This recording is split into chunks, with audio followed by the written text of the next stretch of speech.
66 million years ago, a 10-kilometer-wide asteroid struck the Earth. The impact released the energy of 1 billion atomic bombs.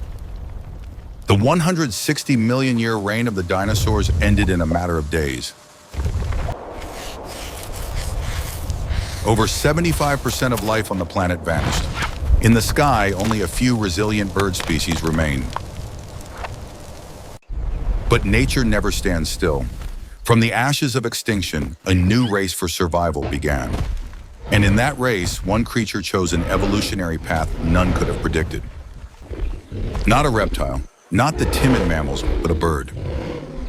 They are called Phorusrhacos, or terror birds, feathered nightmares.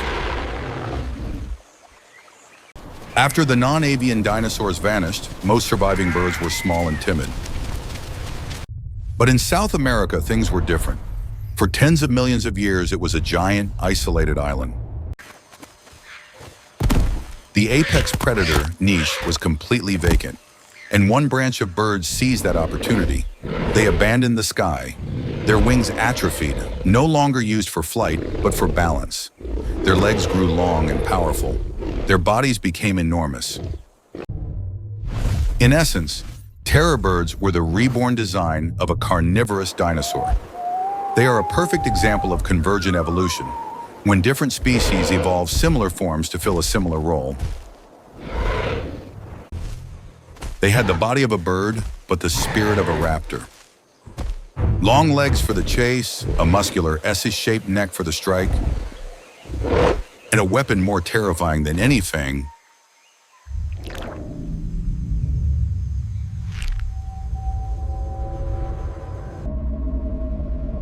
Their ultimate weapon, an evolutionary masterpiece, was the beak.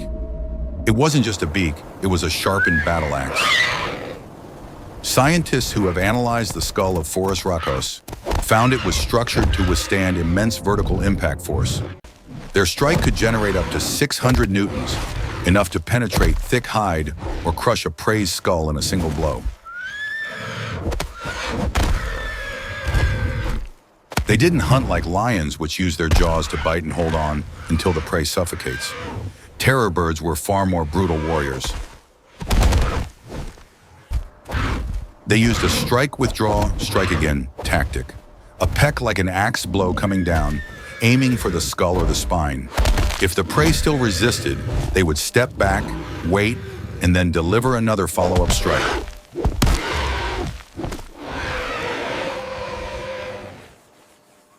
To picture that strike, imagine a 5-kilogram weight falling from a height of 3 meters straight onto your head.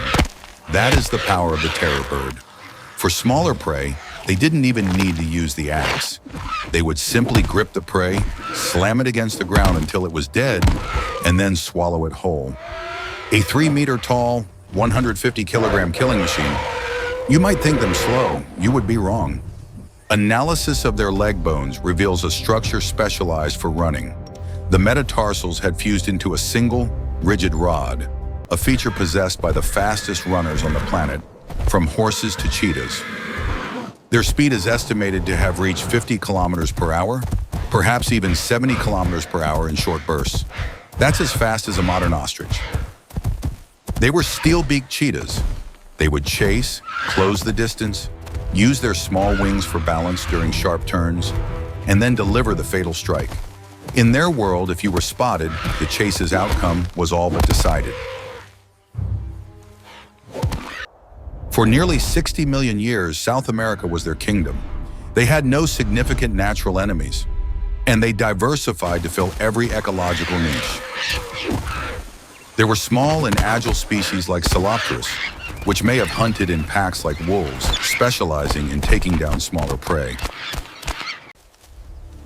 There were balanced ambush hunters like Phorusrhacos, ruling the open forest. And then there were the true giants, Kelenken with a skull measuring 71 centimeters long, the largest predatory bird head ever found. It was the absolute tyrant of the plains. The entire continent was a stage for these feathered nightmares. They competed head-to-head with South America's endemic mammalian predators, like Thylacomilis, the marsupial saber-tooth. But even that monster had to give way to the giant birds. About 3 million years ago, a geological event changed the history of life on Earth forever. The Isthmus of Panama rose up, connecting North and South America. This event, known as the Great American Interchange, was a massive biological war. Saber-toothed cats, short-faced bears, wolves, and mammoths from the north swarmed south. Most of South America's native species lost this war, but there was one exception. A particular terror bird, Titanus walleri, did the unthinkable. It not only survived the invasion, it invaded right back. Titanus crossed the land bridge, setting foot in North America. For a short time, Titanus became one of the top predators in Florida and Texas, competing directly with ancient wolves and saber-toothed cats. They were proof that the power of birds is not limited to the sky. It can dominate the land as well. And they diversified. There were smaller, agile species like Coelopterus, hunting in packs like wolves. CT scans of their skulls reveal a complex brain structure. The forebrain, responsible for processing information, was significantly developed. Notably, their optic lobes and cerebellum, which controls balance, were superior. What does that mean? They had extremely sharp vision and excellent depth perception, essential for launching a precise strike. They could calculate the angle of attack and anticipate their prey's movements. They weren't just strong, they were intelligent. They were tactical assassins combining speed, power, and intellect. And that is what made them truly terrifying to their prey. But all reigns must come to an end. In North America, Titanus finally met its match.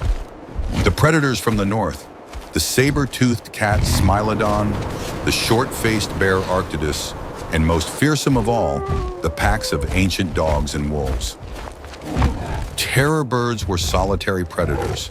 They could take down a large animal, but they couldn't fight against pack tactics. A pack of wolves could steal their kills, harass them, or attack their young. Furthermore, the Earth's climate began to cool. The Ice Age changed the ecosystems, and their familiar food sources started to disappear. The new mammals, smarter, more adaptable, and better at retaining heat, took the advantage. Gradually, they were pushed back. Around 2 million years ago, Titanus, the last of the terror birds, went extinct. The 60-million-year empire of the giant birds had collapsed.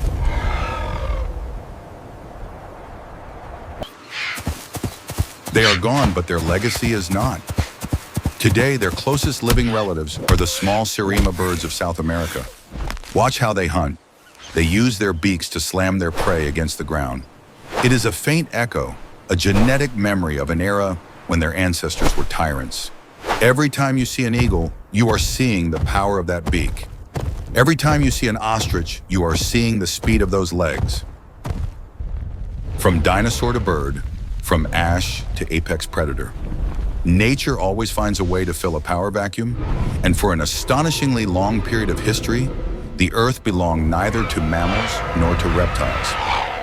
It was the kingdom of the giant birds. The journey of life never truly ends. Every creature, every era, a chapter in Earth's great epic.